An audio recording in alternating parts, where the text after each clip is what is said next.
Namazdan çıxıb söyür. Utanmırsan, sən indi deyirdin Allah, bu ağzından Allah sözü çıxırdı. Ne çıxmırsan barda söyürsən. Deyirdin Peyğəmbər, Həzrət Əli, İmam Hüseyin, necə Hüseyin çıxan ağızdan söyüş çıxır? İmam Baqir buyurur, şiə odur ki, Allah'ı zikr eləsin, nalayiq söz ağzından çıxartmasın. Peyğəmbər buyurur, Allah bir neçə şeyə nifrət eləyir. Belə bizim dildə deyərik, zəhləsi gedir. Biri də söyüş çıxan ağızdır. Allah söyüş çıxan ağızdan nifrət eləyir.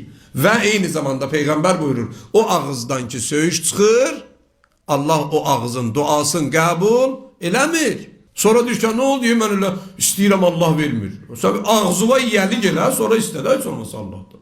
Valideynin yanında heç kim nalayiq söz danışmır. Hətta böyük qardaşın yanında, hətta məsələn digər valideynlərin yanında, əminin, dayının yanında. 5 bayram bizdən böyük olanın yanında nalayiq söz danışmırıq. Nətər Allah'ın huzurunda danışırıq, heç narahat da olmuruq.